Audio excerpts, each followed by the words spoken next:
అశ్వత్తో పాటు దీపాలి కూడా త్రిలోక్ రాక కోసం ఎదురు చూస్తోంది. ఆర్మీలో ఉన్న త్రిలోక్కి కుటుంబ సభ్యుల నుండి కాల్ వచ్చిందని తెలియగానే ఆలోక్ పెళ్లికి వెళ్ళకపోగా తను తిరిగి కాల్ చెయ్యలేకపోయినందుకు బాధపడుతూ వచ్చి కాల్ పికప్ చేశాడు. ఆలోక్ గొంతు వినగానే, ఎలా జరిగింది పెళ్ళి? నేను రాలేకపోయాను, సారీ అని నొచ్చుకుంటూ అన్నాడు. ఇప్పుడు నీ పెళ్లి జరగబోతుంది, త్వరగా ఇంటికి రా, అమ్మా నాన్న నీకోసమే ఎదురు చూస్తున్నారు. ఆలోక్ చెప్పిన మాటలు అర్థం కాకపోయినా తల్లిదండ్రులు ఎదురు చూస్తున్నారని తెలియగానే అందులో సీరియస్నెస్ అర్థమయ్యి వెంటనే బయలుదేరాడు త్రిలోక్. ఇంటికి చేరుకునేసరికి అద్వైత ఓ చిన్న బాబుని ఒళ్ళో కూర్చోపెట్టుకుని సోఫాలో కనిపించింది. వెనకాలే ఆలోక్ పక్కనే నిల్చున్న వర్షాన్ని చూసి పలకరింపుగా నవ్వాడు. ఎదురుగా అశ్వత్ దీపాలి కూర్చుని కనిపించారు. త్రిలోక్ని చూడగానే దీపాలి వెంటనే లేచి వెళ్ళి, నువ్వు నాతో పాటు రా అంటూ చేయి పట్టుకుని స్టడీ రూంలోకి తీసుకెళ్ళింది. త్రిలోక్కి అంతా గందరగోళంగా అనిపించింది. ఆలోక్ మొహంలో పెళ్లి జరిగిన ఆనందం కనిపిస్తున్నా త్రిలోక్ కనపడగానే అతని వైపు అయోమయంగా చూశాడు. ఒక్కొక్కరి చూపులు ఒక్కో అర్థాన్ని ఇస్తున్నాయి. ఏమీ అర్థం కాక దీపాలి ముందు అమాయకంగా కూర్చున్నాడు. దీపాలి ఏమీ నాంచకుండా అసలు విషయానికే వచ్చింది. సోఫాలో ఉన్న బాబెవరో తెలుసా అని అడిగింది. త్రిలోక్ దీపాలి వైపు విచిత్రంగా చూశాడు. స్టడీ రూంలో నుండే వంగుని సోఫాలో కూర్చున్న అవినాష్ని మరొక్కసారి చూసి తెలీదు అన్నట్టు తల అటూ ఇటూ ఊపాడు. గోలు, వాడు నీ కొడుకు. డిఎన్ఏ టెస్ట్ కూడా పూర్తయింది. నీ జీవితంలో నాకు చెప్పకూడదేదైనా జరిగిందా? గుర్తొస్తుందా? ఆ మాటలు వినగానే షాక్లో ఉన్న త్రిలోక్ దీపాలి వైపు ఆశ్చర్యంగా చూశాడు. ముందు రోజు రాత్రి ఏం జరిగిందో దీపాలి పూర్తిగా చెప్పింది. త్రిలోక్కి తల్లి ముందు కూర్చుని ఇలాంటి మాటలు మాట్లాడాల్సి వస్తున్నందుకు సిగ్గుగా అనిపించింది. నేను ఒకరోజు బాగా తాగుండటం వల్ల అనుకోకుండా గదిలోకి వెళ్ళాను. కానీ నేను ఉదయం నిద్రలేచేసరికి నా పక్కన రవలి ఉంది. తను నాతో పాటు ఆర్మీలోనే ఉంటుంది. అనుకోకుండా జరిగినా సరే తప్పే కాబట్టి తనతోనే కలిసి బ్రతకాలని అనుకున్నాను. నాకు అంతకుముందు ఎవ్వరి మీద ఎలాంటి ప్రేమ లేదు. కానీ ఈ 3 సంవత్సరాలుగా తనతో కలిసి ఉంటున్నాను కాబట్టి ఆమె మీద ప్రేమని పెంచుకున్న మాట నిజమే అని త్రిలోక్ అన్నాడు. అతని మనసంతా సందిగ్ధంతో కొట్టుకుపోతోంది. దీపాలి అతని తల మీద చేతిని వేసి ప్రేమగా నిమురుతూ, నీకు కంటికి కనిపిస్తున్నవన్నీ నిజం కాకపోవచ్చు, కానీ ఎక్కడ తప్పు జరిగిందో నీ మనసుతో ఆలోచించు. కానీ నీకో కొడుకున్నాడు, అది నిజం. నువ్వు నమ్మాలి. నువ్విప్పుడే ఎలాంటి నిర్ణయం తీసుకోవలసిన అవసరం లేదు. కానీ ఏం నిర్ణయం తీసుకుంటున్నావో నాకు చెప్పి తీరాలి. ఈ విషయంలో ఎవరికి అన్యాయం జరగకుండా ఉండాలంటే చర్చిస్తేనే బావుంటుంది అని చెప్పి దీపాలి బయటకొచ్చేసింది. వెనకాలే త్రిలోక్ కూడా వచ్చాడు. అవిని ఎత్తుకున్న అశ్వత్ త్రిలోక్ చేతికి అందిస్తూ, భర్తగా నువ్వు ఫెయిల్ అయి ఉండొచ్చు, కానీ ఫాదర్గా రెస్పాన్సిబిలిటీస్ తీసుకోవలసిందే. సరిగ్గా ఆలోచించి సరైన నిర్ణయం తీసుకో అంటూ అవిని త్రిలోక్ చేతికి అందించాడు. మిగతా వాళ్ళందరూ త్రిలోక్కి ఆలోచించుకోవటానికి సమయాన్నిచ్చి ఏకాంతంలో వదిలేసి తమ గదుల్లోకి వెళ్ళిపోయారు. అన్నయ్య, నీకు బాబుని చూసుకోవటం కష్టమైతే నాకు ఇచ్చేసేయ్, నేనే చూసుకుంటాను. నాకు చాలా నచ్చాడు. కానీ నువ్వు వాడిని ఎవ్వరికి ఇవ్వకు, ఇంట్లో నుండి కూడా బయటికి తీసుకెళ్లకు అని చలాకీగా మాట్లాడి అద్వైత కూడా వెళ్ళిపోయింది. అవిని ఎత్తుకుని గదిలోకి వెళ్ళాడు. అక్కడ పరిస్థితి ఏంటో అర్థమైనట్టు ఎవరిని ఇబ్బంది పెట్టకుండా హాయిగా నిద్రపోతున్న అవిని చాలాసేపు గమనించాడు త్రిలోక్. అశ్వత్ దీపాలి ఇన్వెస్టిగేషన్ చేయించారంటే అందులో ఆలోచించాల్సిన అవసరమే లేదు. కానీ ఇదంతా ఎలా జరిగిందా అని మరొక్కసారి గతంలోకి వెళ్ళాడు. రవలిని కలిస్తే కానీ దీనికో పరిష్కారం దొరకదు అనుకుని అవిని అద్వైతకిచ్చి వెంటనే రవలి అపార్ట్మెంట్కి బయలుదేరాడు. త్రిలోక్ని చూడగానే పరిగెత్తుకుంటూ వెళ్ళి కౌగిలించుకుంది రవలి. అతనిలో ఎలాంటి స్పందన లేదు. ఆలోచిస్తూ వెళ్ళి సోఫాలో కూర్చున్నాడు. బాగా టైర్డ్ అయిపోయావా? జ్యూస్ తీసుకొస్తాను. 4 సంవత్సరాల క్రితం ఆ రాత్రి నాతో గడిపింది నువ్వు కాదా అని త్రిలోక్ అనగానే రవలి షాక్ అయింది. ఆమె వెన్నులో వణుకు మొదలైంది. ఆమె తడబాటుని గమనించి తప్పు జరిగిందని అర్థమయ్యి కోపంగా లేచి వెళ్ళిపోబోయాడు త్రిలోక్. రవలి వెనకాలే పరిగెత్తుకుంటూ వచ్చి అతని చేయి పట్టుకొని ఆపింది. నన్ను విడిచిపెట్టి వెళ్ళకు. నీ మీద ప్రేమతోనే ఇదంతా చేశాను. నీతో గడిపిందెవరో నాకు తెలీదు. కానీ నిన్ను వదులుకోవాలనుకోలేదు. ఆ అవకాశాన్ని, ఆ పరిస్థితిని నేను ఉపయోగించుకోవాలి అనుకున్నాను. నువ్వు కూడా నన్ను ప్రేమించావు. ఇన్ని సంవత్సరాల మన ప్రేమకి అర్థం లేదా? నన్ను విడిచిపెట్టి వెళ్ళిపోతావా? రవలి బాధ కనగానే త్రిలోక్ వెనక్కి తిరిగి చూశాడు. 4 సంవత్సరాలుగా నేను మాత్రమే నిన్ను ప్రేమించాను. ఎలాంటి నిజాలు దాచలేదు, ఎలాంటి అబద్ధం చెప్పలేదు. కానీ నువ్వు మనిద్దరి మధ్య బంధాన్ని అబద్ధం మీద నిలబెట్టావు.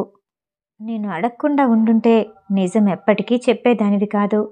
మరొక అమ్మాయికి అన్యాయం జరిగిందని నీకనిపించలేదా అని త్రిలోక్ ఆవేశంగా అడిగాడు. రవలి ఏడుస్తూనే తల అటూ ఇటూ ఊపి, ఆ రాత్రి నీతో గడిపిందెవరో నీకు తెలీదు. ఆ అమ్మాయికి నీతో ఉండాలని లేదు. మీ ఇద్దరి మధ్య జరిగింది ఒక యాక్సిడెంట్. నాకు నీ మీద ప్రేమ ఉంది, కావాలనుకున్నాను. తను వద్దనుకుని వెళ్ళిపోయింది. ఆ అమ్మాయే మర్చిపోయినప్పుడు నేను నీకెందుకు చెప్పాలి అని రవలి అనగానే ఆమె వైపు కోపంగా చూసి, ఆ ఫలితం ఇప్పుడు అనుభవిస్తున్నాను. ఇదే పరిస్థితి నిన్ను పెళ్లి చేసుకున్నాక తెలుసుంటే జీవితం మొత్తం బాధపడేవాడిని. ఒక అమ్మాయికి అన్యాయం చేసిన పాపాన్ని తలుచుకుని కుమిలిపోయేవాడిని. ఇద్దరం విడిపోవటమే చాలా మంచిది అని చెప్పి పెద్దడుగులు వేస్తూ వేగంగా వెళ్ళిపోయాడు. త్రిలోక్ ఇంటికి వెళ్ళేసరికి దీపాలి సోఫాలో కూర్చునుంది.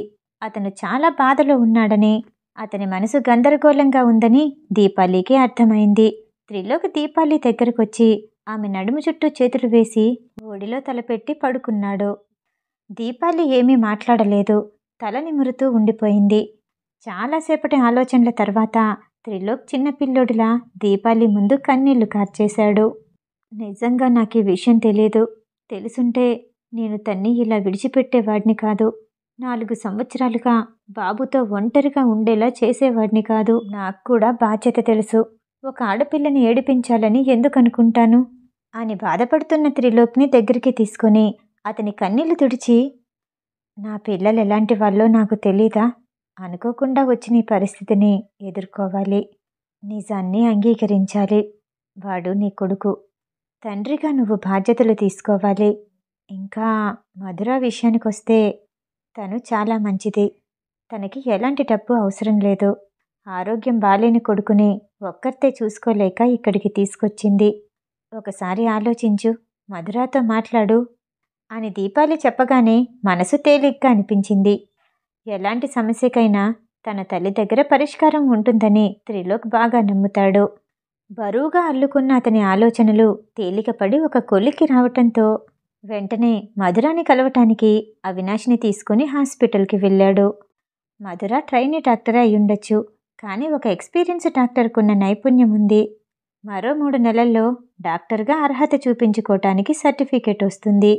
ఆమెకున్న నైపుణ్యం వల్ల తనెప్పుడూ బిజీగానే ఉంటుంది. తను కూడా అలానే ఉండాలని కోరుకుంటుంది. ఆమె ఆపరేషన్ గదిలో ఉందని తెలియగానే ఎదురుచూస్తూ ఆఫీస్ రూమ్లో కూర్చున్నాడు. నర్స్ అతని కోసం మంచినీళ్ళ గ్లాస్ తీసుకుని వచ్చింది.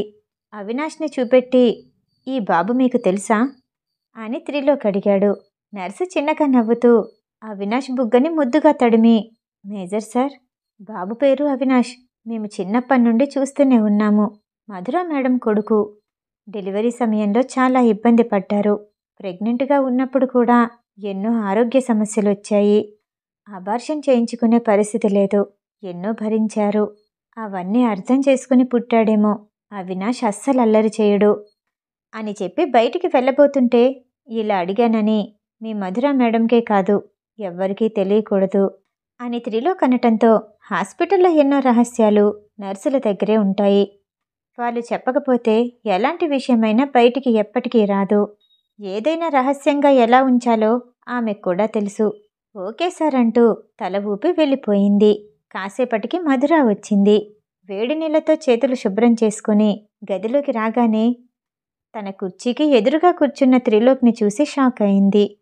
అవినాష్ అమ్మ అని సంతోషంగా అంటూ 2 చేతులు చాచాడు. మధుర ఎత్తుకుని 2 బుగ్గల్ని ముద్దాడి తన కుర్చీలో కూర్చుంది.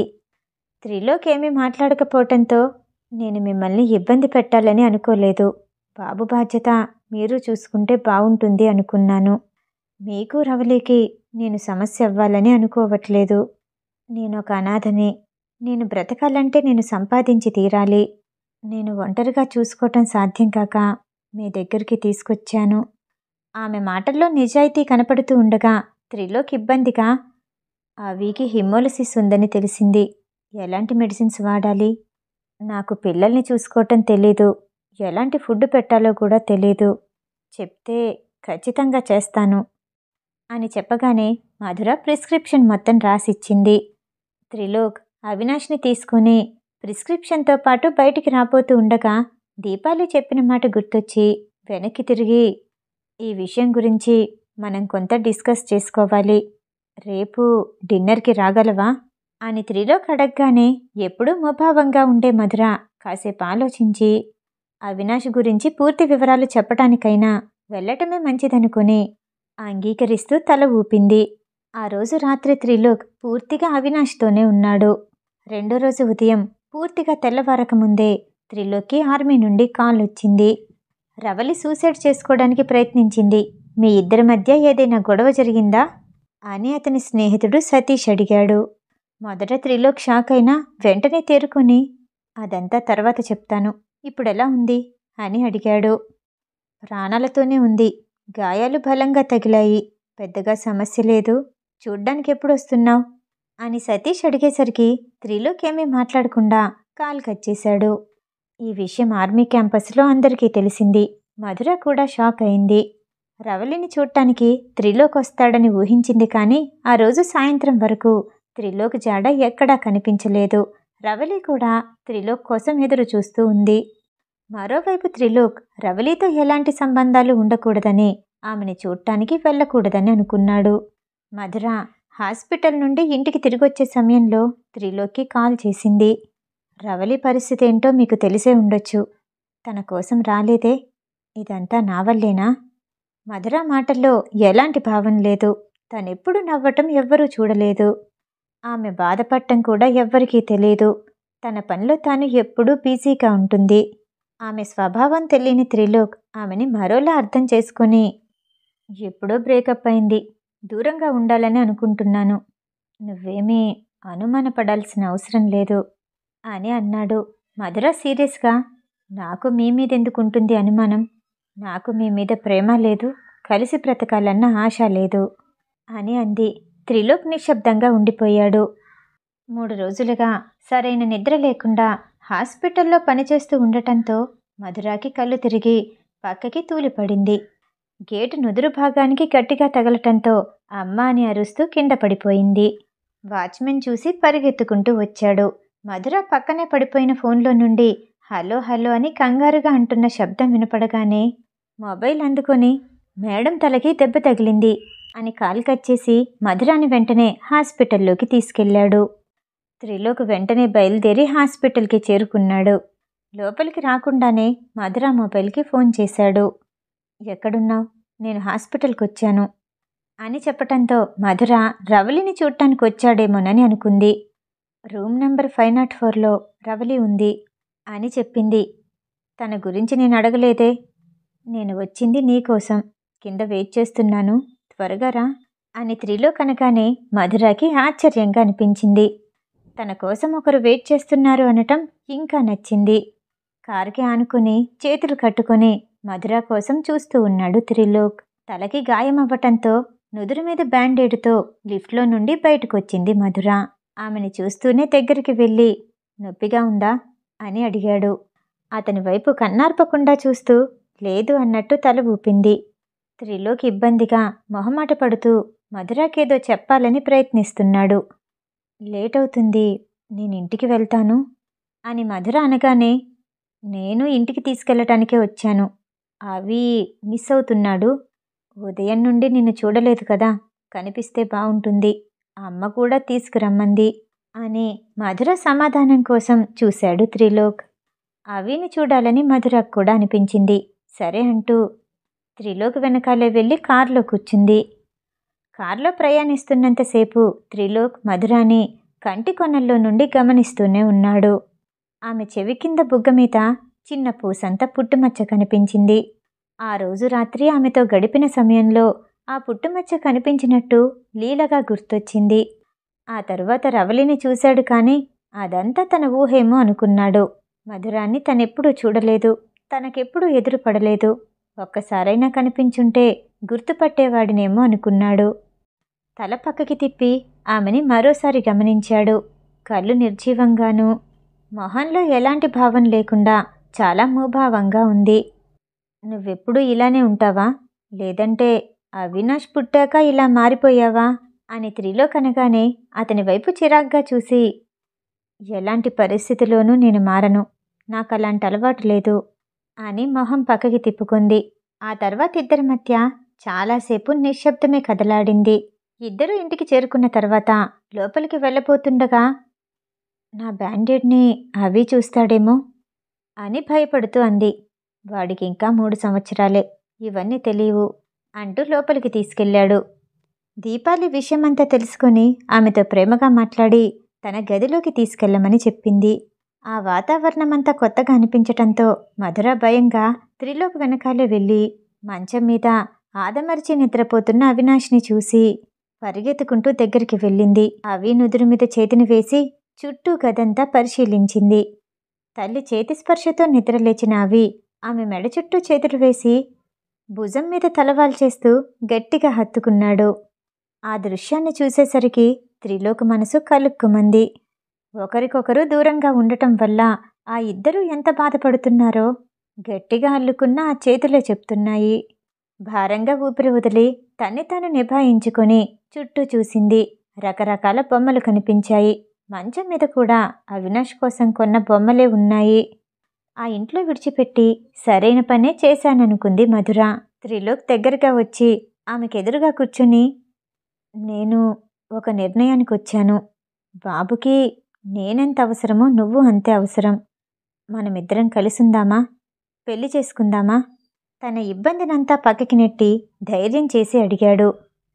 త్రిలోక్ ఇలా మాట్లాడతాడని ఊహించని మధుర రకరకాల ఆలోచనలతో మనసులోనే యుద్ధం చేస్తోంది. మొహంలో ఎలాంటి భావం లేకపోవటంతో ఆమె ఏం ఆలోచిస్తుందో అర్థం కాలేదు త్రిలోక్కి. పెళ్ళంటే ఇద్దరం భార్యాభర్తలుగా ఉండాల్సిన అవసరం లేదు. అవికి తల్లిదండ్రులుగా ఉంటే బావుంటుంది.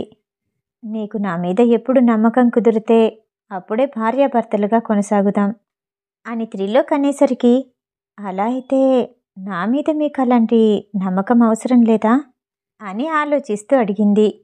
నీ మీద నమ్మకం ఉంది కాబట్టే ఇద్దరం పెళ్లి చేసుకుందాము అంటున్నాను, కలిసుందాము అంటున్నాను. అలాగని బలవంతంగా ఉండాల్సిన అవసరం లేదు. నీకు నచ్చినట్టు నువ్వుండు అని చెప్పాడు. ఆ తర్వాత మధుర ఆలోచిస్తూ ఉండిపోయింది. అందరూ కలిసి డిన్నర్ పూర్తి చేశారు. ప్రతి ఒక్కరూ ఇద్దరూ పెళ్లి చేసుకోమని చెప్పటంతో ఆ కుటుంబంలో ఒకరంటే ఒకరికి ఉన్న ప్రేమని, మాటకిచ్చే గౌరవాన్ని చూసి మధుర పెళ్లికి ఒప్పుకుంది. మధుర ఇంటికి బయలుదేరబోతూ ఉండగా, నేను డ్రాప్ చేస్తాను. మధుర సమాధానం కోసం చూడకుండానే ముందుకు నడిచాడు త్రిలోక్.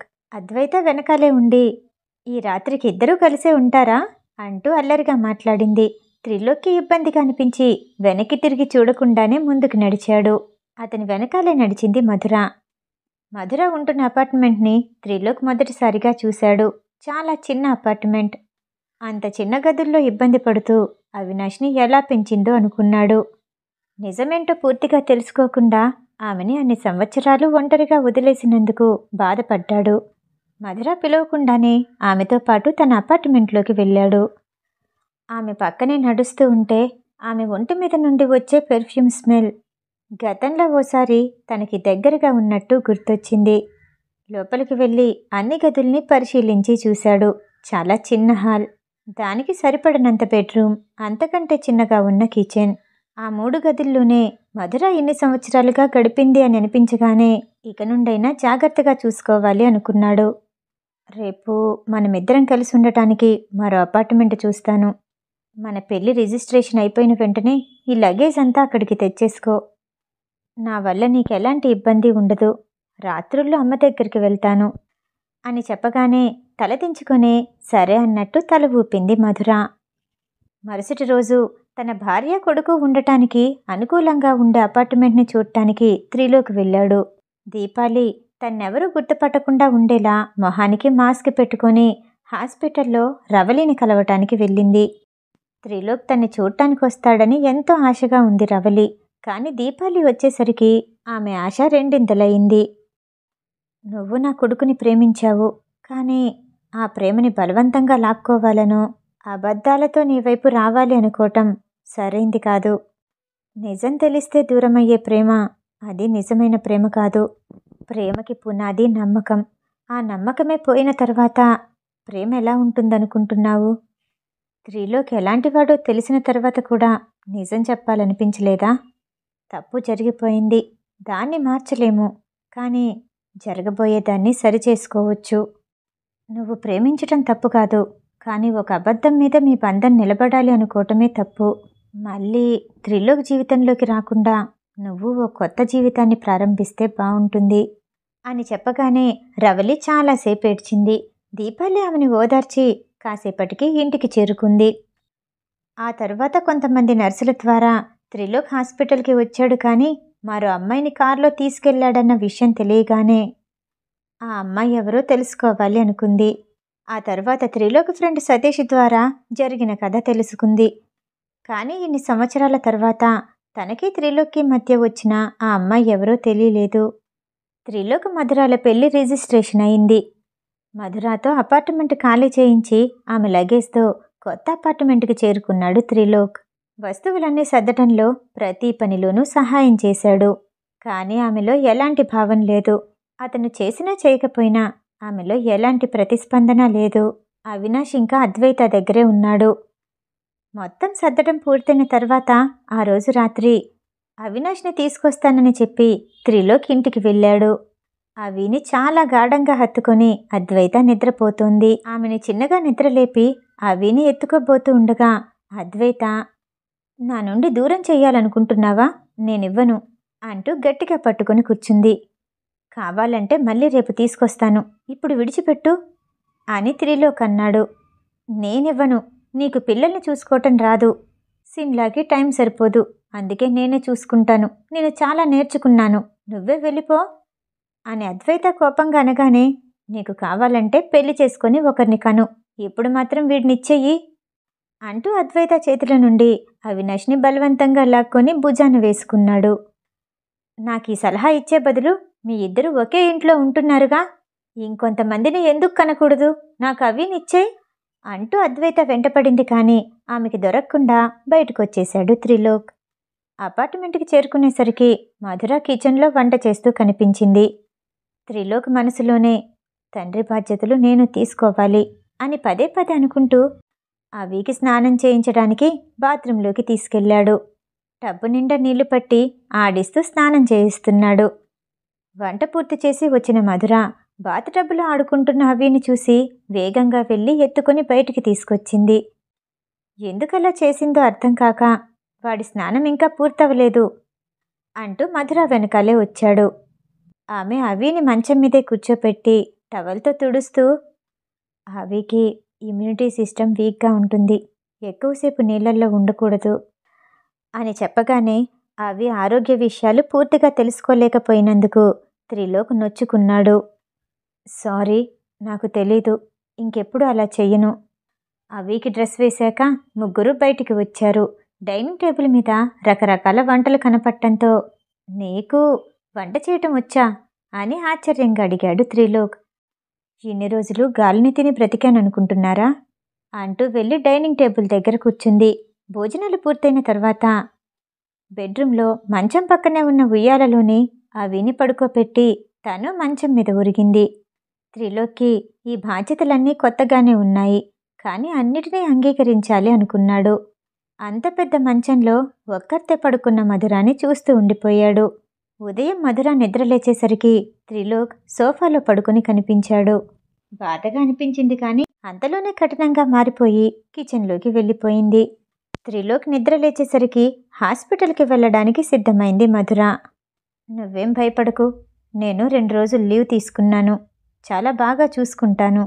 కనురెప్ప వేయకుండా చూస్తున్న మధుర కళ్ళల్లో చాలా ప్రశ్నలు కనిపించాయి త్రిలోక్కి. నేను కూడా ఆఫీస్కి వెళ్ళిపోతే అద్వైత వచ్చి బాబుని తీసుకెళ్తుంది. మరో 4 రోజుల్లో అమ్మ కేర్ టేకర్ని పంపిస్తుంది. అంతా నిశ్శబ్దంగా విన్న మధుర తల ఊపి హాస్పిటల్కి వెళ్ళిపోయింది. మరో గంటకే త్రిలోక్ ఫోన్ చేశాడు. అది అవి ఏడిస్తే దేనికోసం ఏడుస్తున్నాడో నాకెలా తెలుస్తుంది? చిన్నప్పుడు చూసుకోలేదు. ఈ వయసు పిల్లల్ని ఎలా చూసుకోవాలో నాకు తెలీదు అని అమాయకంగా అడిగాడు. ఆకలేసి ఏడిస్తే పాల బాటిల్ వైపు చూస్తాడు. నిద్ర కోసమైతే కళ్ళు నులుముతూ ఏడుస్తుంటాడు అని మధుర చెప్పగానే, ఓహ్, ఇంతేనా? అయితే నాకు పిల్లల లాంగ్వేజ్ వచ్చేసినట్టే. నేను చూసుకుంటాను అంటూ త్రిలోక్ కాల్ కట్ చేశాడు. మధుర పెదవులు విచ్చుకున్నాయి. అది చూసిన నర్స్, మేడం, మీరు నవ్వారా? సరేదైనా జోక్ వేశారా? ఇంట్లో సంతోషంగా ఉన్నారా అని ఆశ్చర్యంగా అనగానే మధుర వెంటనే ముభావంగా మారిపోయి, అలాంటిదేమీ లేదే అంటూ లెగిసి పేషెంట్స్ని చూడటానికి వెళ్ళిపోయింది. కాసేపటికి అద్వైత త్రిలోక్ అపార్ట్మెంట్కి వచ్చింది. అవితో ఆడుకుంటూ కనిపించాడు త్రిలోక్. ఇల్లంతా చిందరవందరగా ఉంది. నువ్వు అవిని ఆడిస్తున్నావా? అవితో కలిసి నువ్వు ఆడుకుంటున్నావా అంటూ లోపలికి వెళ్ళబోతూ సోఫాలో ఇంకా మడత పెట్టకుండా ఉన్న బ్లాంకెట్ని చూసింది. నువ్వింకా ఇలానే ఉన్నావంటే నీ లైఫ్ సోఫా సెట్లోనే సెటిల్ అవుతుంది. సిన్లా గదిలోకి రానివ్వలేదా అంటూ గట్టిగా నవ్వేసింది. త్రిలోక్ బాధగా మొహం పెట్టి, నీకు నవ్వులాటగా ఉందా? నాకు ఎలా ఉండాలో తెలియట్లేదు. తన్ని ఎలా సాటిస్ఫై చెయ్యాలో అర్థం కావట్లేదు అని అన్నాడు. సిన్లాని జాగ్రత్తగా చూసుకో. నువ్వెప్పుడు ఎలా ఉంటావో అలానే ఉండు. ప్రత్యేకంగా నువ్వేమీ నేర్చుకోవాల్సిన అవసరం లేదు. సిన్లా 3 సంవత్సరాలు కష్టపడింది. మనసు మారటానికి టైం పడుతుంది. కాస్త ఓపిగ్గా ఉండు అని ఎంతో అనుభవం ఉన్నదానిలా సలహా ఇచ్చింది అద్వైత. నువ్వు పిహెచ్డి దేని మీద చేస్తున్నావు? మనుషుల్ని చదవటంలోనా? సరిపోయింది అంటూ త్రిలోక్ నవ్వేశాడు. ఆ రోజు సాయంత్రం వరకు అద్వైత అక్కడే ఉండి వెళ్ళింది. మధుర హాస్పిటల్ నుండి బయటికి వస్తూ ఉండగా రవలి తన కోసమే ఎదురు చూస్తూ నిల్చుంది. మధుర తన్ని దాటుకుని వెళ్ళబోతూ ఉండగా, నీతో కొంచెం మాట్లాడాలి. క్యాంటీన్కి వెళ్దాం, వస్తావా అని పిలిచింది. మధుర వెళ్ళిపోదామని అనుకుంది. కానీ ఆమె సూసైడ్ విషయం గుర్తొచ్చి తన కాళ్ళు క్యాంటీన్ వైపు నడిచాయి. నువ్వు కాదనుకుని వెళ్ళిపోయిన తర్వాత నీ కొడుకు కోసం తిరిగొచ్చావు. నీకు త్రిలోక్తో కలిసి బ్రతకాలని లేదు, అతని మీద ప్రేమ లేదు. కానీ నాకు అతను కావాలి. నువ్వు అతన్ని నాకు వదిలేస్తావా అంది రవలి. మధుర కొన్ని నిమిషాల నిశ్శబ్దం తర్వాత, నేను దేన్ని అవకాశంగా తీసుకోవాలనుకోవట్లేదు. అలానే నేను విడిచిపెట్టడానికి ఆయన్ని గట్టిగా పట్టుకోలేదు. ఈ విషయం గురించి నువ్వు మాట్లాడాల్సింది నాతో కాదు, త్రిలోక్తో. పైగా నచ్చినట్టు తీసుకెళ్ళటానికి అతనేమీ వస్తువు కాదు. అతని మనసులో ఏముందో నువ్వే తెలుసుకో అని చెప్పి మధుర వెళ్ళిపోయింది. తన ఇంటికి వెళ్ళిన తర్వాత సమయం చూసుకొని రవలి కలిసిన విషయాన్ని త్రిలోక్కి చెప్పింది మధుర. నేను ఖచ్చితంగా చెప్పాను కదా, తన్ని కలిసే ఉద్దేశం నాకింక లేదని. నాకు ఈ విషయం గురించి మాట్లాడటం ఇష్టం లేదు. నువ్వు కూడా ఇంకెప్పుడు ఆమెని కలవకుండా ఉంటే బాగుంటుంది. ఈరోజు అవి కోసం కొన్ని బొమ్మలు తీసుకొచ్చాను, చూడు అంటూ ఆ విషయం గురించి మాట్లాడటం ఇష్టం లేనట్టు మాట మార్చేశాడు త్రిలోక్. రవలి తండ్రి హరినాథ్కి ఆమె విషయం ఆలస్యంగా తెలిసింది. ఆర్మీ క్యాంపులోనే ఉన్న రవలి దగ్గరికి హరినాథ్ వచ్చాడు.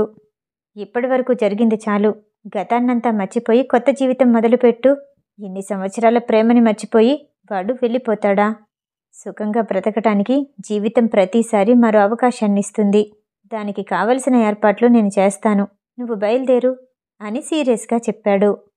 ఒక్కసారి త్రిలోక్ వస్తే మాట్లాడి వచ్చేస్తాను అని రవలి చెప్పింది. భారంగా నిట్టూర్చి ఆర్మీలోనే తన సర్వీస్ పూర్తి చేసి రిటైర్డ్ అయిన హరినాథ్ ఆర్మీ చీఫ్ని కలవటానికి వెళ్ళాడు. రవలికి పిచ్చెక్కినట్టుగా అనిపించింది. క్యాంపస్లో ఉన్న రూల్స్ అన్నిటినీ అతిక్రమించి అందరూ ఓ పక్క మార్చి ఫాస్ట్ చేస్తుంటే తను మరో పక్క తాగుతూ కూర్చుంది. ఇలాంటి చర్యలకి ఖచ్చితంగా సస్పెండ్ చేస్తారని ఆమెకి తెలుసు. బాధలోనూ కోపంలోనూ ఉన్న రవలి క్యాంపస్ నుండి బయటకొచ్చేసింది. బార్కి వెళ్ళి పట్టపగలే బాగా తాగి అక్కడే మత్తుగా పడిపోయింది. తన్ని ఎవరో ఎత్తుకున్నట్టు అనిపించింది. త్రిలోక్ అని మత్తుగా కలవరిస్తూ అతని మెడ చుట్టూ చేతులు వేసి గట్టిగా పట్టుకుంది. అతను ఆమెని ఓ హోటల్ గదిలోకి తీసుకెళ్లాడు. రాత్రంతా ఆమెతో గడపటంతో ఓ కొత్త అనుభూతిని అనుభవించాడు. అతను ఎన్నోసార్లు ఎంతోమందితో ఇలానే ఉన్నాడు.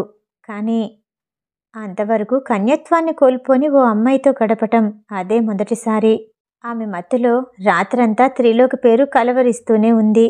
అతనికి పేరుతో పనిలేనట్టు నిశ్శబ్దంగా ఆమెని ఆస్వాదిస్తూనే ఉన్నాడు. ఉదయం ఆమె నిద్ర లేవకముందే గదిని ఖాళీ చేసి వెళ్ళిపోయాడు. మధ్యాహ్నం సమయంలో చాలా ఆలస్యంగా స్పృహలోకొచ్చిన రవళికి ఒళ్ళంతా నొప్పిగా అనిపించింది. తల తిరుగుతున్నట్టుగా ఉంది. అన్నిటికంటే ముఖ్యంగా కాళ్ళ మధ్య ఏదో చెప్పలేని బాధ. ఏం జరుగుంటుందో ఊహించుకోగానే ఒక్కసారిగా ఒళ్ళు జల్దరించి మత్తుని విదిలించుకుని చెకప్ చేయించుకోవడానికి హాస్పిటల్కి వెళ్ళింది. డాక్టర్ తన స్నేహితురాలు కావటంతో ఆ విషయాన్ని బయట ఎవ్వరికీ చెప్పలేదు. జరిగిందంతా ఒక యాక్సిడెంట్ అనుకో, అంతా మర్చిపో, జీవితం కొత్తగా మొదలుపెట్టు అంటూ ఆమె రవళికి ధైర్యాన్నిచ్చింది. రవళికి ఎవ్వరి మాటలు వినపట్టం లేదు. ప్రపంచమంతా తలకిందులైనట్టుగా అనిపించింది. అసలు తాక్కుండా ఉండాల్సింది, క్యాంపు నుండి బయటికి రాకుండా ఉండాల్సింది, వచ్చినా బార్కి వెళ్లకుండా ఉంటే బావుండేది. ఇదంతా త్రిలోక్ వల్లే, నా ప్రేమని ఒప్పుకోకపోవటం వల్లే అంటూ కోపంగా తన అపార్ట్మెంట్కి వెళ్ళిపోయింది. క్యాంపస్లో ఎవ్వరికీ తన మొహం చూపించలేకపోయింది రవళి. హరినాథ్ రవళిని తీసుకుని వెళ్ళిపోయాడు. మరుసటి రోజు మధుర హాస్పిటల్లో తన రూమ్లో కూర్చొనుండగా, మేడం, మిమ్మల్ని బ్యాటిల్ ఫీల్డ్కి వెళ్ళమని చీఫ్ ఆర్డర్ అంటూ చీఫ్ ఇన్స్ట్రక్షన్స్ ఉన్న ఓ పేపర్ని ఆమె టేబుల్ మీద ఉంచింది నర్స్. బ్యాటిల్ ఫీల్డ్కా? నేనిక్కడే ఎన్నో సంవత్సరాలుగా ఉంటున్నాను, నేనెప్పుడు అక్కడికి వెళ్ళాలనుకోలేదు అంటూ లేచి చీఫ్ దగ్గరికి వెళ్ళబోయింది. మేడం, ఇదంతా చీఫ్ కావాలనే చేస్తున్నారు. నిన్న రవళి మేడం వాళ్ళ ఫాదర్ హరినాథ్ గారు వచ్చారు అని నర్సు చెప్పటంతో జరిగిందేంటో ఊహించుకోగలిగింది మధుర. వెంటనే చీఫ్ దగ్గరికి వెళ్ళి, నేను బ్యాటిల్ ఫీల్డ్కి వెళ్ళను, నా కొడుకుని చూసుకోవలసిన బాధ్యత నాకుంది, నేనెక్కడికి వెళ్ళాలనుకోవట్లేదు అని ఖచ్చితంగా చెప్పింది మధుర. నువ్వు నా మాటనే కాదంటున్నావా? ఖచ్చితంగా వెళ్ళి తీరాల్సిందే. నీకులాంటి ఎక్స్పీరియన్స్ ఉన్నవాళ్ళు అక్కడికి వెళ్ళకపోతే ఎలా? నీ అవసరం బ్యాటిల్ ఫీల్డ్లో చాలా ఉంది అని చెప్పేసరికి మధుర తన కోటు పాకెట్లో నుండి రిజిగ్నేషన్ లెటర్ తీసి అతని ముందుంచింది. కాసేపట్లో మెయిల్ వస్తుంది. ఇక్కడి నుండి వెళ్ళిపోవాలని చాలాసార్లు అనుకున్నాను. ఇదే సరైన సమయం అనుకుంటున్నాను. డాక్టర్గా నేను అందుకోబోయే సర్టిఫికేట్ మీరు ఇంటికి పంపించి తీరాల్సిందే అని చెప్పి వెనక్కి తిరిగి చూడకుండా హాస్పిటల్ నుండి వెళ్ళిపోయింది. త్రిలోక్ వెళ్ళి వారం రోజులవుతోంది. అవినాష్ని చూసుకోవటానికి దీపాలి పంపించిన కేర్ టేకర్ వస్తూనే ఉంది. మధుర ఇంటికి చేరుకున్న తర్వాత ఆమె వెళ్ళిపోతోంది. 2 రోజులు ఇంట్లోనే ఉండి తన కొడుకుతో సమయాన్ని గడిపింది. 3వ రోజు రెజ్యూమ్ ప్రిపేర్ చేసుకుని తనకి సంబంధించిన సర్టిఫికెట్స్తో సిటీలోనే ఉన్న పెద్ద హాస్పిటల్కి వెళ్ళింది. ఆర్మీ హాస్పిటల్ నుండి బయటికి ఎందుకు రావాల్సి వచ్చిందో కారణం చెప్పిన తర్వాత అంత నైపుణ్యమున్న డాక్టర్ని తీసుకోకపోవటానికి ఎవ్వరికీ కారణం కనిపించలేదు. వెంటనే జాయిన్ అవ్వమంటూ ఆర్డర్స్ ఇచ్చారు. ఇదంతా జరిగి వారం రోజులవుతోంది. త్రిలోక్ ఇంటికి చేరుకున్నాడు. అవినాష్ని ఆడిస్తూ మధుర సంతోషంగా ఉండటం చూసేసరికి త్రిలోక్కి తృప్తిగా అనిపించింది. నేను వెళ్ళి వారం రోజులవుతోంది, నాకు ఫోన్ చెయ్యాలని నీకెప్పుడు అనిపించలేదా అని త్రిలోక్ అడిగాడు. మధుర ఆలోచిస్తూ లేదు అన్నట్టు తల ఊపింది. డాక్టర్లందరూ ఇంతేనా? గుండె ఉండదా? మనసుతో ఆలోచించరా అని చిన్నగా గొణుకుతూ తన సోఫాలో పడుకోవటానికి వెళ్ళిపోయాడు. విసుగ్గా బ్లాంకెట్ కప్పుకొని పడుకోబోతూ ఉండగా మధుర వచ్చి, పర్వాలేదు, బెడ్రూమ్లో పడుకోవచ్చు అని చెప్పి వెళ్ళిపోయింది. త్రిలోక్ ఆమె వెళ్తున్న వైపు ఆశ్చర్యంగా చూశాడు. కాసేపైతే ఆమె మనసు మారిపోతుందని వెంటనే బెడ్రూంలోకి వెళ్ళాడు. ఉయ్యాలలో అవిని నిద్రపుచ్చి మధుర మంచానికి అటు చివర పడుకుంది. మరో చివర త్రిలోక్ వచ్చి పడుకున్నాడు. మధురాకి నిద్ర రావటం లేదు. పక్కకి తిరిగి బెడ్ ల్యాంప్ ఆఫ్ చేసింది. అయినా సరే కదులుతూ ఉండటంతో, ఏదైనా ఇబ్బందిగా ఉందా అన్నాడు త్రిలోక్. అది కాస్త అనీస్గా ఉంది, స్నానం చేసొస్తాను అని చెప్పి నైట్ డ్రెస్ తీసుకుని వెంటనే బాత్రూంలోకి దూరింది. ఆమె స్నానం చేస్తున్నంతసేపు ఆ నీళ్ళ చప్పుడు వింటూ ఎప్పుడూ లేని కొత్త ఆలోచనలతో త్రిలోక్ ఆమెని కొత్తగా ఊహించుకున్నాడు. నైట్ డ్రెస్లో బయటకొచ్చిన మధురాని చూడగానే కొత్తగానే కాదు, అందంగా కూడా అనిపించింది. ఇన్ని రోజులు నేను గమనించలేదా, ఎంత బావుంది అంటూ మధుర వైపు తిరిగి కళ్ళు మూసుకొని సన్నని కనుసందుల్లో నుంచి చూడటం మొదలుపెట్టాడు. మధుర తన్ని తాను సర్దుకొని నిద్రపోవటానికి ప్రయత్నించింది. కానీ తన వల్ల కాలేదు. విసుగ్గా అనిపించింది. వెంటనే లెగిసి కూర్చుని, ఎన్ని సంవత్సరాలు నేనొక్కదాన్నే పడుకున్నాను. ఇప్పుడు నిద్ర రావటం లేదు. ఒక కొత్త వ్యక్తితో పడుకోవటం ఇదే మొదటిసారి అని ఇబ్బంది పడుతూ చెప్పేసరికి, ఓకే, నేను సోఫాలో పడుకుంటాను అంటూ తన బ్లాంకెట్ తీసుకుని బయటికి వెళ్ళబోయాడు త్రిలోక్. ఆ అది అలా అవసరం లేదు. ఎప్పటికైనా నాకు అలవాటు కావాలి. మీరిక్కడే ఉండొచ్చు అని మధుర చెప్పగానే త్రిలోక్ ఏమీ మాట్లాడకుండా ఉండిపోయాడు. అటూ ఇటూ కదులుతూ ఎంతోసేపు మెదులుతూ చాలాసేపటికి నిద్రపోయింది మధుర. తెల్లవారేసరికి మధుర నిద్రలేచేసరికే త్రిలోక్ వెళ్ళిపోయాడు. 2 రోజులు గడిచిన తర్వాత తన స్నేహితుడు సతీష్ కనిపించాడు. 2 రోజులు లీవ్ అని చెప్పి వెళ్ళి 4 రోజుల తర్వాత వచ్చావు. ఇంటికి వెళ్ళాక రావాలనిపించలేదా అడిగాడు త్రిలోక్. అదేమీ లేదు. అమ్మ దగ్గర కొన్ని రోజులు ఉండాలనిపించింది. నా సంగతి పక్కన పెట్టు. ఇక్కడేం జరుగుతుంది? మధుర హాస్పిటల్ నుండి వెళ్ళిపోయిందంట. రిజిగ్నేషన్ ఇచ్చింది. ఇప్పుడు మరో హాస్పిటల్లో వర్క్ చేస్తుందని అందరూ అంటున్నారు. ఏమైంది?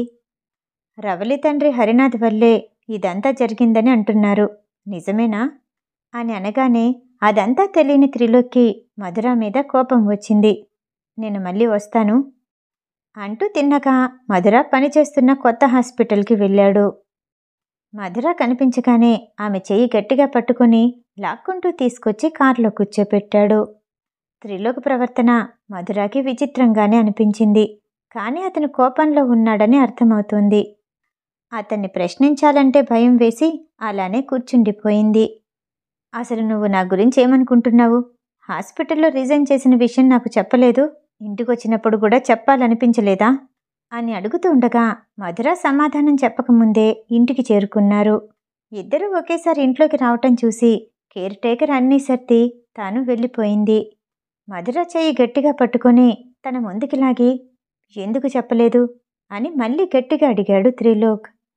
నిజానికి అది చెప్పాల్సిన విషయమని అనుకోలేదు. మీరు ఆల్రెడీ స్ట్రెస్లో ఉంటారు. నేను బర్డెన్ అవ్వటం నాకు ఇష్టం లేదు. అయినా హాస్పిటల్ నుండి బయటికి రావాలని చాలాసార్లు అనుకున్నాను. అందుకే వచ్చేశాను అని మధుర అనగానే, నువ్వు ఇష్టంగా బయటికి రావటం వేరు, వాళ్ళ మీద కోపంతో బయటికి రావటం వేరు.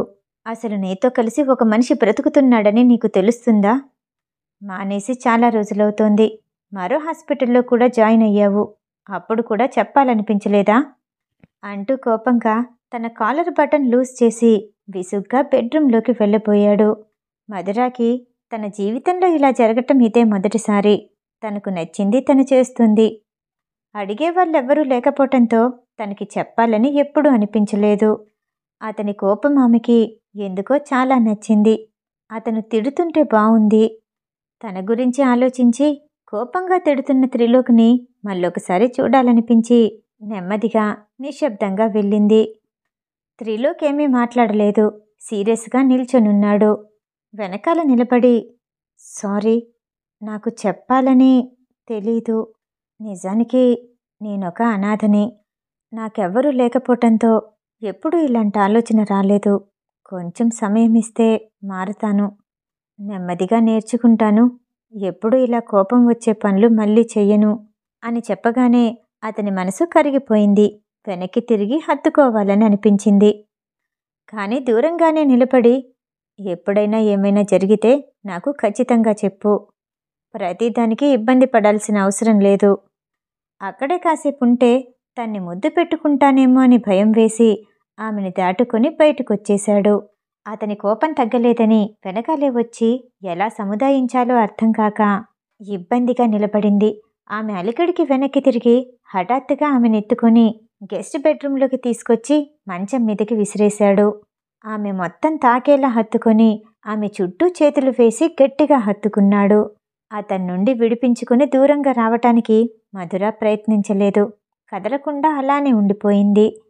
ఆమె ఛాతిని అతని గుండెకి మరింత దగ్గరగా ఒత్తుకుంటూ, మనిద్దరి మధ్య గతంలో ఏదైతే జరిగిందో అది పూర్తి స్పృహలో ఉన్నప్పుడు జరిగితే కానీ నువ్వు నన్ను భర్తగా ఒప్పుకోవు. నా గురించి ఏమనుకుంటున్నావు? నీ మీద ఉన్నది ప్రేమ కాదు, కమిట్మెంట్ అని కదూ. అందరిది లవ్ ఎట్ ఫస్ట్ సైట్ అయితే నాది love at first sleep. Ravali నా పక్కన ఎన్నోసార్లు నిలబడింది. కానీ నీ బాడీ స్మెల్ ఇచ్చిన మత్తు వల్లనేమో ఆమె మీద ఎప్పుడూ ఫీలింగ్స్ రాలేదు. తెలియకుండానే నీతో ప్రేమలో పడిపోయాను. నిన్ను ముందే చూసుంటే ఈ 4 సంవత్సరాలు వేస్ట్ చేసేవాడిని కాదు అని త్రిలోక్ అంటుంటే అతని కళ్ళల్లో ప్రేమతో కలిసిన కోపం కనిపించింది మధురాకి. ఇప్పుడు కూడా మీరు మాటలతోనే టైం వేస్ట్ చేస్తున్నారు. ఆ మాట వినగానే త్రిలోక్ ఆశ్చర్యపోయి గట్టిగా ఊపిరి వదులుతూ మేఘాల్లో తేలిపోతున్నట్టు పక్కనే పడిపోయాడు. అవి కూడా పడుకున్నాడు అంటూ మొహాన్ని పక్కకి తిప్పుకుంది మధుర. ఆమె భుజం మీద చేయి వేసి తన వైపు తిప్పుకుని, అయితే నన్ను భర్తగా అంగీకరిస్తున్నావా అన్నాడు త్రిలోక్.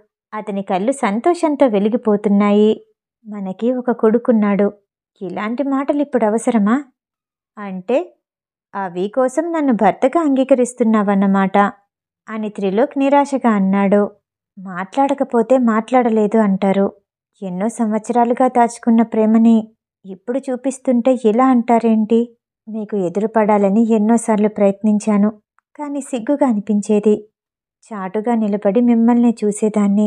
ఆర్మీ క్యాంప్కి ప్రత్యేకించి మీకోసమే వచ్చేదాన్ని. కానీ కొన్నాళ్ళకి రవలిని మీరు పెళ్లి చేసుకోబోతున్నారని తెలిసిన తర్వాత అటువైపు రావటం మానేశాను అని ఆమె చెప్తుందంతా విని త్రిలోక్ ఆశ్చర్యంగా చూశాడు. ఇంకా టైం వేస్ట్ చేస్తారేంటి అంటూ మధురానే దగ్గరికి వెళ్ళి త్రిలోక్ని చుట్టేసుకుంది. ఆమె ఒంటి సువాసన అతని నాసికని మరొక్కసారి బలంగా తాకింది. అతను మత్తులో ఉన్నప్పుడు రెచ్చగొట్టిన అదే సువాసన అతని ఒంటిని వేడెక్కించటంతో ఆగలేకపోయాడు. ఇద్దరూ ఎప్పుడు నగ్నంగా మారారో వారికే తెలీదు. అవి నిద్రలేవడని మధురాకి తెలుసు. త్రిలోకి సహకరిస్తూ ఆ రాత్రంతా అతనితోనే ఉండిపోయింది. అతను ఒక్క క్షణం కూడా నిద్రపోనివ్వలేదు. చాలా అలసిపోయింది. అయినా సరే అతను ఆవేశంగా దగ్గరికి తీసుకుంటుంటే అతనితో కలిసిపోవాలని, తిరిగి పోరాడాలని, అతన్ని గెలవాలని ప్రయత్నిస్తోంది. ఒకరినొకరు ఓడించుకుంటూ ఇద్దరూ గెలుస్తూ ఒకరి గెలుపుకి ఇంకొకరు తృప్తి పడుతూ ఉండగానే తెల్లారిపోయింది. మధుర చాలా గాఢంగా నిద్రపోతుంది. ఆమె హాస్పిటల్కి లీవ్ లెటర్ని త్రిలోకే మెయిల్లో పంపించి ఆమెనెత్తుకుని బాత్ టబ్లో పడుకోపెట్టి అలసిపోయిన ఆమె ఒంటిని వెచ్చని నీటితో సేద తీర్చే ప్రయత్నం చేశాడు. మధుర మత్తుగానే నా కోపిక లేదు, నేను ఓడిపోయాను, వదిలేసే అని పదే పదే అంటుంది. త్రిలోక్ ఆమెకి దగ్గరగా వంగి చిన్నగా సారీ చెప్పి ఆమె ఒంటిని తుడిచి బట్టలు వేసి మంచం మీద పడుకోపెట్టాడు. ఆమె ఏమీ తిననంటూ మారం చేస్తుంటే బలవంతంగా తినిపించాడు. పూర్తిగా అలసట తీరాక సాయంత్రం 4 గంటల వేళల్లో నిద్రలేచింది మధుర. అవిని ఆడిపిస్తూ ఉన్న త్రిలోక్ ఆమెకి దగ్గరగా వచ్చి, రేపు ఉదయం వెళ్ళిపోతాను, ఈరోజు రాత్రికి అంటూ ఆమె బొగ్గకిల్లుతూ చెదిరిపోయిన జుట్టుని సరిచేస్తూ అన్నాడు. మధుర అలిగినట్టుగా మొహం పెట్టి, మీకు మత్తు ఇంజెక్షన్ ఇస్తాను అంటూ పొట్టలో చిన్నగా గుద్దింది. మరుసటి రోజు త్రిలోక్ తన డ్యూటీకి వెళ్ళిపోయాడు. ప్రతిరోజు మధురాకి ఫోన్ చేస్తూనే ఉన్నాడు. ప్రతిసారి తనతో గడిపిన రాత్రిని గుర్తు చేస్తూ సిద్ధంగా ఉండమని హెచ్చరిస్తూనే ఉన్నాడు. ఇద్దరూ ఒకరినొకరు అర్థం చేసుకుని కలిసిపోయినందుకు మధురాకి సంతోషంగా అనిపించింది. రోజులు సంతోషంగా గడుస్తున్నాయి. త్రిలోక్ ఉన్నా లేకపోయినా దీపాలి దగ్గరికి వెళ్ళొస్తోంది మధుర. ఆమె మెడ మీద పంటికాట్లు చూసి ఇద్దరూ కలిసిపోయారని అర్థం చేసుకున్న దీపాలి, గోలు వచ్చినప్పుడు అవిని చూసుకోవటం ఇబ్బంది అయితే అద్వైత చూసుకుంటుంది, ఇక్కడికి పంపించేసేయ్ అని దీపాలి చెప్పగానే తన లవ్ బైట్ని దాచుకుంటూ సిగ్గుతో తలదించుకుంది మధుర. రవలి తన సొంత ఇంటికి వెళ్ళిపోయిన తర్వాత ఆ రాత్రి తనతో గడిపిందెవరో తెలుసుకోవాలని అనుకుంది. హోటల్కి వెళ్ళి సీసీ ఫుటేజ్ని సంపాదించింది. తన్ని తీసుకెళ్లిన వ్యక్తి వెనకాల నుండి చూడటానికి అచ్చు త్రిలోక్లానే ఉన్నాడు. అందుకని ఆ అవకాశాన్ని ఉపయోగించుకోవాలి అనుకుంది.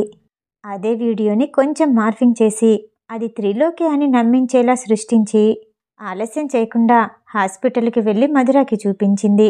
అది చూడగానే మధుర మొదట షాక్ అయింది. ఆ ఒక్క వీడియోతో త్రిలోక్ని విడిచిపెట్టి వెళ్ళిపోతుందని రవలి చాలా ఆశపడింది. నువ్వు నమ్మట్లేదు కదూ, త్రిలోక్కి నేనంటే చాలా ఇష్టం. నీ కొడుకు గురించి భయపడుతున్నావేమో, నేను దత్తత తీసుకుంటాను, చాలా జాగ్రత్తగా చూసుకుంటాను అని చెప్పిందే మళ్ళీ మళ్ళీ చెప్పటంతో మధురకి చాలా కోపం వచ్చింది. టేబుల్ మీద చేత్తో గట్టిగా చరుస్తూ, ఇలాంటి ఫేక్ వీడియోలన్నీ తీసుకొస్తే నేను నమ్ముతానని అనుకున్నావా? నా కొడుకు నాకెప్పుడు బరువు కాదు. మా ఇద్దరికీ పెళ్ళయ్యి 2 నెలలవుతోంది. త్రిలోక్ ఎలా ఉంటాడో నాకు తెలీదా? నువ్వు ఎవరితో ఉన్నావో నువ్వు తేల్చుకో అని చెప్పి రవళిని వెళ్ళిపోమ్మన్నట్టు బయటికి దారి చూపించింది. ఈ విషయంలో ఇంతగా ఫెయిల్ అవుతుందని రవళి అనుకోలేదు. హాస్పిటల్ నుండి బయటికి వచ్చేసరికి ఓ వ్యక్తి ఆమెకి ఎదురుగా వచ్చి, నేనెవరో మీకు తెలుసా అని అడిగాడు. అతను చూడటానికి చాలా స్టైల్గా ఉన్నాడు. మొహం కోలగా ఉంది. జుట్టు వెనక్కి దువ్వుకున్నాడు. పొడవైన ముక్కు, అందాన్ని పెంచే ప్రకాశవంతమైన కళ్ళు. మీరెవరో నాకు తెలీదు అంది రవళి. ముందు నా గురించి ఇంట్రడ్యూస్ చేసుకుంటాను. నా పేరు హర్ష. నేను ఒక మోడల్ని. నాకు చాలామంది ఫ్యాన్స్ ఉన్నారు, కానీ నేను మీకు ఫ్యాన్ని. అన్నిటికంటే ముఖ్యంగా మీకు చెప్పబోయేదేంటంటే, ఆ రోజు రాత్రి మిమ్మల్ని హోటల్కి తీసుకెళ్ళింది నేనే. మిమ్మల్ని చాలా రోజుల నుండి చూస్తున్నాను. మీ వెంటే తిరుగుతున్నాను. నన్నెప్పుడూ గమనించలేదు. లవ్ ఫెయిల్యూర్ అని విన్నాక ఓ స్టెప్ ముందుకు వేశాను. ఏదైనా కెఫేకి వెళ్ళి మాట్లాడుకుందామా? కెఫేలో హర్షకి ఎదురుగా కూర్చున్న రవళి అతన్ని ఆశ్చర్యంగా చూసింది.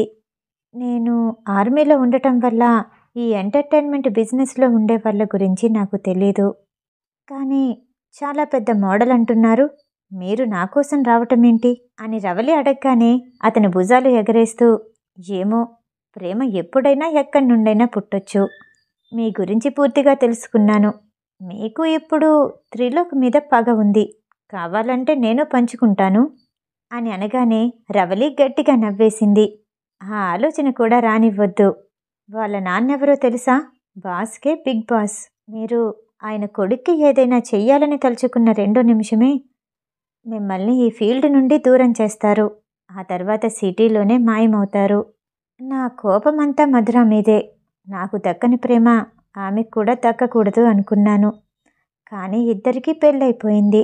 నన్ను ఇష్టపడని మగాడి కోసం ఎన్నాళ్ళని ఎదురు చూస్తూ నా జీవితాన్ని వృధా చేసుకోను అని రవళి అనగానే, మరి నా గురించి ఆలోచించొచ్చుగా అని హర్ష అన్నాడు. అతనికి ఎటువంటి సమాధానం ఇవ్వకుండా కుర్చీలో నుండి లేచి నవ్వుతూ వెళ్ళిపోయింది. మరో 4 నెలలు గడిచాయి. త్రిలోక్ మధుర ఓ శుభవార్తతో దీపాలి దగ్గరకొచ్చారు. మధుర వచ్చిన ప్రతిసారి ఆమెకి ఏదో ఒక బహుమతి ఇస్తూనే ఉంది దీపాలి. మధుర ప్రతిసారి నిరాకరిస్తూనే ఉంది. నువ్వు నా కోడలివి, నేను ప్రేమతో ఇస్తున్నాను అంటూ దీపాలి నచ్చచెప్పి ఏదో ఒక జ్యువెలరీ అందిస్తూనే ఉంది. దీపాలి అంటే వర్షకి మధురకి చాలా ఇష్టం. అంతకు మించిన గౌరవం, దానికి మించిన భయం అశ్వతిని చూడగానే కలుగుతుంది. మధుర మరోసారి కడుపుతో ఉందని తెలియగానే దీపాలికి తన సంతోషం రెట్టింపయింది.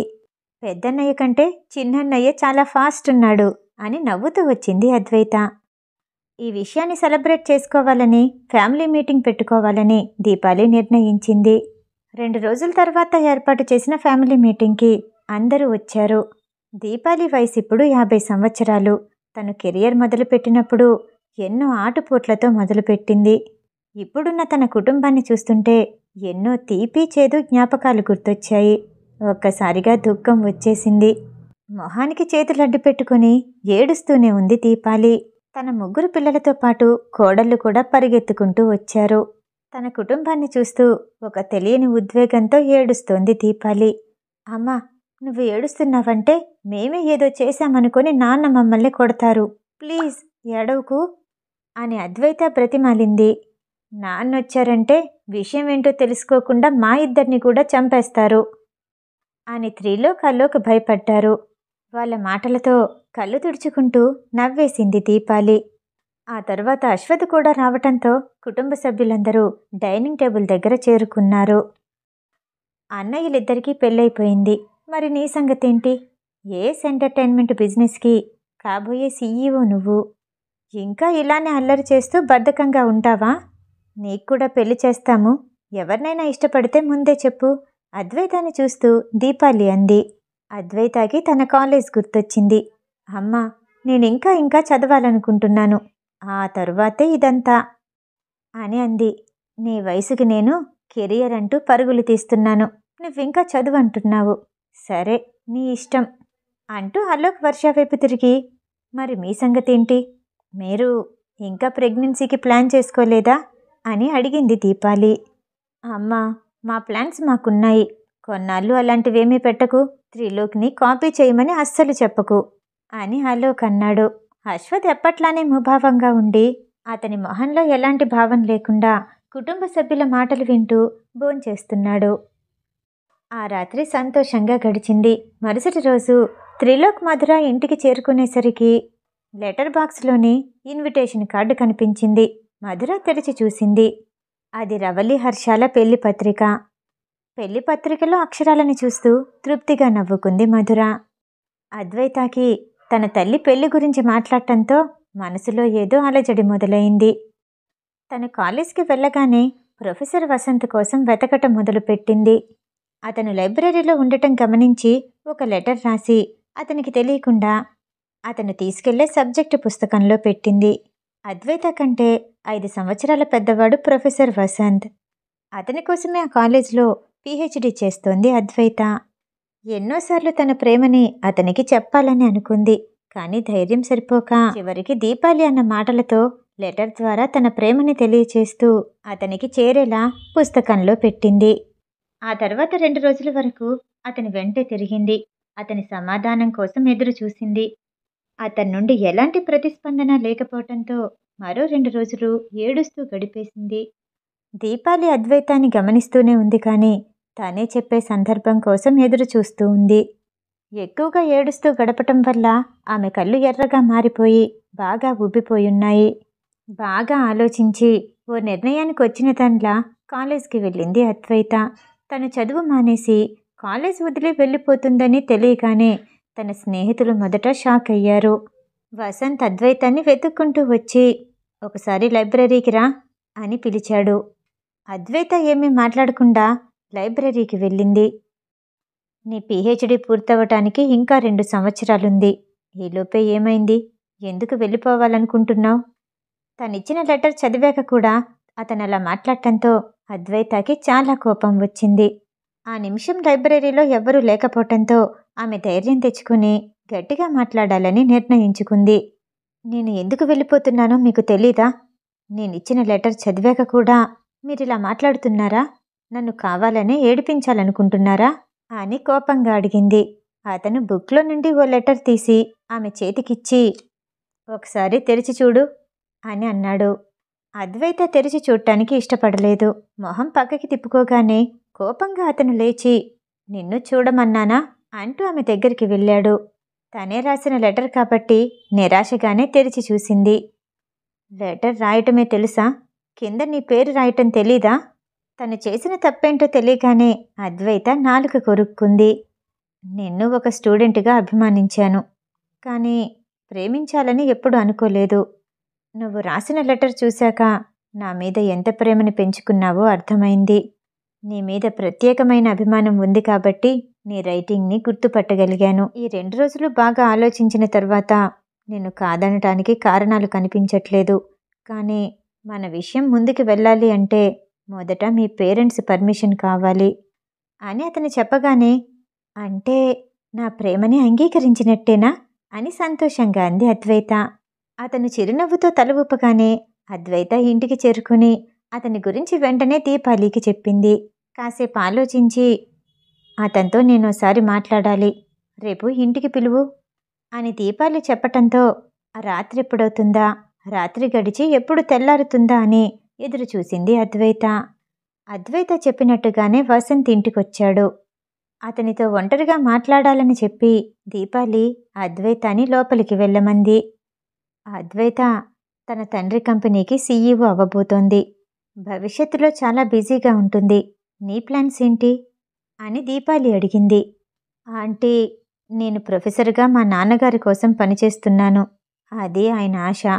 అక్కడక్కడ కొంత డబ్బుని ఇన్వెస్ట్ చేశాను అని చెప్పగానే అతని తల్లిదండ్రుల గురించి, భవిష్యత్తులో అతను చేయబోయే పనుల గురించి చాలాసేపు మాట్లాడిన తర్వాత, నేనొక్కదాన్ని నీతో మాట్లాడితే సరిపోదని నీకు తెలుసు. ప్రస్తుతానికి అద్వైత వాళ్ళ నాన్నగారికి ఆరోగ్యం బాలేదు. ఆయన కోలుకున్నాక నీకు పిలుపొస్తుంది అని చెప్పటంతో వసంత్ లేచి దీపాలికి నమస్కరించి వెళ్ళిపోయాడు. అశ్వథికి కొంచెం జ్వరంగా ఉండటంతో బెడ్రూమ్లోనే పడుకొనున్నాడు. ఎప్పట్లానే అతని మొహంలో ఎలాంటి భావం లేదు.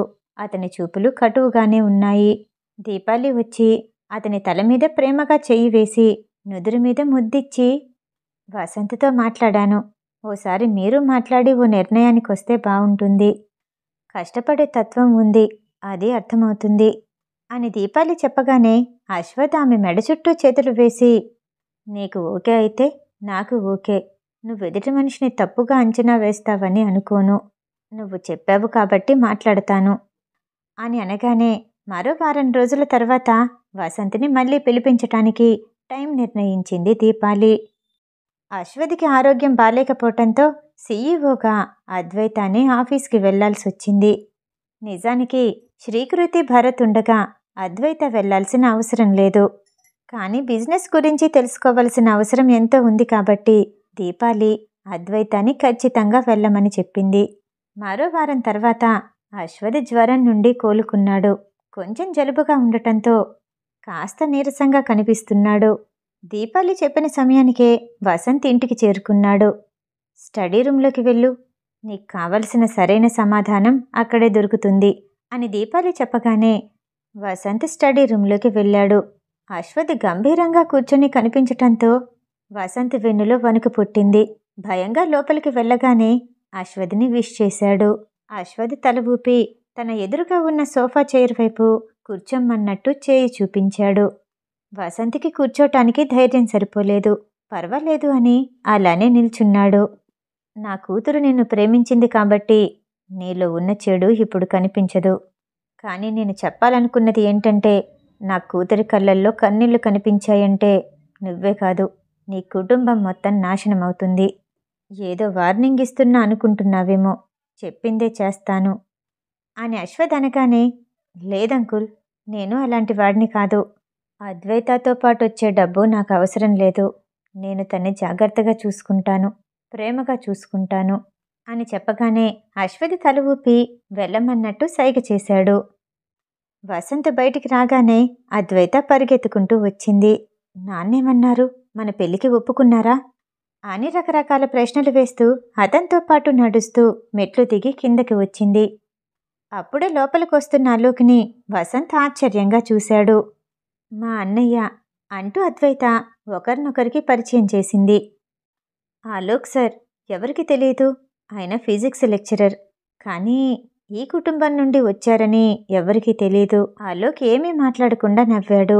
అద్వైత, ఎన్ని సంవత్సరాలుగా అన్నయ్య అందర్నీ అలానే మోసం చేస్తున్నాడు. మినిస్ట్రీలో సీక్రెట్ సెక్యూరిటీలో పనిచేస్తున్నాడు. ఫిజిక్స్ లెక్చరర్ అనేది ఒక కవరింగ్ మాత్రమే. అందుకే రాత్రులు మాయమైపోతూ ఉంటాడు. ఒంటి నిండా గాయాలే అని అనగానే అద్వైత వైపు చిరుకోపంగా చూశాడు అలోక్. ఇంకా ఎన్ని సంవత్సరాలు దాస్తావు? వసంత్ మన ఫ్యామిలీనే కదా అంటూ అలిగినట్టుగా మొహం పెట్టింది అద్వైత. మరో 10 రోజుల తర్వాత అద్వైతకి వసంత్కి పెళ్లి జరిగిపోయింది. వసంత్ నుండి ఎలాంటి కంప్లైంట్స్ లేవు. అద్వైత అల్లరి చేస్తూనే బద్ధకంగా తిరుగుతోంది. 3 నెలల తర్వాత వసంత్తో కలిసి నీరసంగా ఇంటికొచ్చింది అద్వైత. దీపాలికి భయంగా అనిపించింది. కానీ అసలు విషయం తెలియటంతో ఒక్కసారిగా నవ్వేసింది. మీ అన్నయ్య కంటే మీరింకా ఫాస్ట్గా ఉన్నారు. రేపు హాస్పిటల్కి వెళ్ళండి అని దీపాలి చెప్పి వాసవి దగ్గరికి పంపించింది. వాసవికి ఎదురుగా కూర్చున్నారు అద్వైత, వసంత్. అద్వైత మొహంలో సంతోషం కనపడుతుంది. వాసవికి వసంత్ని చూసిన మొదటి నుంచి అతన్ని ఎక్కడో చూసినట్టుగా అనిపించింది. అతని వైపు అనుమానంగా చూస్తూ, ఎప్పుడైనా ఈ హాస్పిటల్కి వచ్చావా అని సీరియస్గా అడిగింది. లేదు అన్నాడు వసంత్. అది సరే, ప్రెగ్నెన్సీ ప్లాన్ చేసుకునే ముందు ఇద్దరు బాడీ చెకప్ చేయించుకున్నారా? వాసవి మాటలకి లేదన్నట్టు తల ఊపి, ఇది అనుకోకుండా వచ్చిన ప్రెగ్నెన్సీ పిన్ని అని చెప్పింది. సరే, కొన్ని టెస్టులు చేయాలి అంటూ అద్వైతాన్ని తీసుకెళ్లి నర్సుని పిలిచి ఏ టెస్టులు చేయాలో చెప్పింది. 3 గంటల తర్వాత వచ్చిన రిపోర్ట్ని చూడగానే వాసవికి వసంత్ మీద చాలా కోపం వచ్చింది. మీరు ఏ సమస్య లేదని అనుకుంటారు, కానీ ప్రెగ్నెన్సీతో పాటు లోపల చిన్న కణితి కూడా ఉంది. దాన్ని తీయాలంటే అబార్షన్ చేయక తప్పదు. అందుకే పిల్లల్ని కనేటప్పుడు ఆరోగ్యంగా ఉన్నామా లేదా అనేది చెకప్ చేయించుకోవాలి. అని వాసవి చెప్పగానే అద్వైతకి దుఃఖం వచ్చేసింది. నేను అబార్షన్ చేయించుకోను అంటూ చాలాసేపు ఏడ్చింది. కుటుంబ సభ్యులందరూ హాస్పిటల్కి చేరుకున్నారు. అద్వైత అబ్జర్వేషన్లో ఉండాలంటూ గదిలో ఉంచారు. దీపాలిని చూడగానే వాసవి ఆమెని పక్క గదిలోకి తీసుకెళ్ళింది. వసంత్ మంచివాడేనా? అతన్ని చూస్తుంటే ఒక అమ్మాయితో అబార్షన్ చేయించటానికి హాస్పిటల్లో వచ్చిన వాళ్ళ అనిపిస్తున్నాడు. నాకెక్కడో చూసినట్టు అనిపిస్తుంది. ఎక్కడ చూశానో గుర్తు రావట్లేదు అని అనగానే దీపాలికొక్కసారిగా కేశవి గుర్తొచ్చింది. తను ప్రెగ్నెంట్గా ఉన్నప్పుడు అబార్షన్ చేయించటానికి కేశవి ఎన్నో రకాలుగా ప్రయత్నించింది. అలాంటిదే తన కూతురికి కూడా జరుగుతుందేమోనని భయంగా అనిపించింది. వెంటనే ఇంటికి వెళ్ళి అశ్వత్తో ఒకసారి వసంత్ గురించి ఎంక్వైరీ చేయిస్తే బాగుంటుందేమో అంటూ వాసవి చెప్పిన మాటలు చెప్పగానే అద్వైత వసంత్ని ప్రేమిస్తుంది అని చెప్పగానే ఎంక్వైరీ చేయించాను అంటూ ఓ ఫైల్ని తీసుకొచ్చి దీపాలి చేతికి అందించాడు అశ్వత్. అతను జీవితంలో ఎలా ఎదిగాడో, తల్లిదండ్రుల్ని ఎంతగా గౌరవిస్తాడో తెలుసుకొని దీపాలి తృప్తిపడింది. ఎన్ని కష్టాలు అనుభవించి పైకెదగాలన్న కోరికతో బలంగా వచ్చాడు. ఇన్ని మంచి లక్షణాలున్నప్పుడు మన అమ్మాయి అతనికి అట్రాక్ట్ అవటంలో తప్పులేదు అని తృప్తిగా తలాడించింది. కానీ ఇవేవి వాసవికి చెప్పలేదు. తనకి చెప్పినా నమ్మదని భావించింది. మొదట అద్వైత అబార్షన్ చేయించుకోవటానికి అస్సలు ఒప్పుకోలేదు. మధుర వచ్చి ఈ ఒక్క సర్జరీ జరిగిందంటే నువ్వు కావాలంటే చాలామంది పిల్లల్ని కనొచ్చు, కానీ నీకేమైనా జరిగిందంటే మేమందరం తట్టుకోగలమా? ఒక్కసారి ఆలోచించు అని ఎంతోసేపు ఆమెకు అర్థమయ్యేలా చెప్పిన తర్వాత సర్జరీకి ఒప్పుకుంది అద్వైత. 2 రోజుల తర్వాత సర్జరీ చేయటానికి డేట్ ఫిక్స్ చేశారు. 6 నెలల పాటు తన్ని చాలా జాగ్రత్తగా చూసుకోవాలి. ఎవరికి అవకాశం ఇవ్వకుండా వసంత్ తన ప్రొఫెసర్ పోస్టుకి రిజైన్ చేసి అద్వైత కోసం తన తండ్రి కోరికని పక్కకి పెట్టాడు. ఆ సంఘటనతో వాసవికి అతని మీద నమ్మకం కుదిరింది. తప్పుగా అర్థం చేసుకున్నందుకు అతనికి సారీ చెప్తూ అభిమానంగా మాట్లాడింది. అనుకున్నట్టుగానే మధుర, వాసవి, దేవాంశు సమక్షంలో అద్వైతకి సర్జరీ జరిగింది. వసంత్ ఆమె ఆరోగ్యాన్ని చూసుకోవటంతో పాటు ఆమె సీఈఓ బాధ్యతల్ని కొన్ని పాలు పంచుకుంటూ ఆఫీస్కి, హాస్పిటల్కి తిరుగుతూ ఉన్నాడు. అద్వైతకి ఏమీ చేయకుండా అలా ఖాళీగా హాస్పిటల్లో ఉండటం చిరాగ్గా అనిపించింది. ఆ ఇద్దరిని చూస్తుంటే దీపాలికి తన పాత రోజులు గుర్తొచ్చాయి. తను కడుపుతో ఉన్నప్పుడు ఖాళీగా హాస్పిటల్లో పడుకొని ఉండగా అశ్వథ్ ఆఫీస్కి, హాస్పిటల్కి తిరుగుతూ ఉండేవాడు. చాలా అలసిపోయేవాడు. అప్పుడు తన ఆలోచనలు ఎలా ఉన్నాయో ఇప్పుడు అద్వైత ఆలోచనలు కూడా అలానే ఉన్నాయి. హాస్పిటల్ నుండి డిశ్చార్జ్ అయిన తర్వాత అద్వైతాని తిన్నగా తన అపార్ట్మెంట్కే తీసుకెళ్లాడు వసంత్. 6 నెలల్లో పూర్తిగా కోలుకుంది అద్వైత. అశ్వథ్, దీపాలికి పెళ్ళయి 25 సంవత్సరాలు అవ్వటంతో వారికి మళ్ళీ పెళ్లి చేస్తూ సెలబ్రేషన్ చెయ్యాలనుకున్నారు అలోక్, త్రిలోక్, అద్వైత. అన్ని ఏర్పాట్లు చేశారు. అశ్వథ్, దీపాలి 50 సంవత్సరాలకి పైబడినా సరే వారి వయసు 40 సంవత్సరాల దగ్గరే ఆగిపోయినట్టు అందంగా కనిపించారు. తమ కుటుంబ సభ్యుల మధ్య చాలా సంబరంగా జరిగింది అశ్వథ్, దీపాలిల వివాహ వేడుక. దీపాలి కట్టుకున్న చీరని చూసి అమ్మా, ఇది నాన్నే ప్రత్యేకించి దగ్గరుండి నేయించారంట. ఇన్ని సంవత్సరాలైనా నాన్నకి నువ్వంటే చాలా ప్రత్యేకం అంటూ తల్లిని కౌగిలించుకుంది అద్వైత. దీపాలి అశ్వథ్ వైపు ప్రేమగా చూసింది.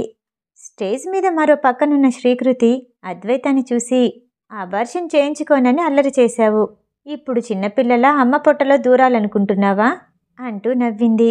అక్కడే ఉన్న మధుర, ఇప్పుడు ఎంతమంది పిల్లల్ని కావాలంటే అంతమందిని కనొచ్చు, కావాలంటే క్రికెట్ టీం తయారు చేయొచ్చు, నీకు పిల్లలంటే ఇష్టం కదా, హాఫ్ సెంచరీ కూడా కొట్టొచ్చు అంటూ నవ్వేసింది. మధురతో కలిపి అందరూ నవ్వేశారు. స్టేజ్ మీద అశ్వథ్, దీపాలిల కుటుంబం నవ్వుతూ కనిపిస్తుంటే చూడటానికి చాలా ముచ్చటగా అనిపించింది. కథ సమాప్తం. మరో మంచి కథతో మీ ముందుకొస్తాను.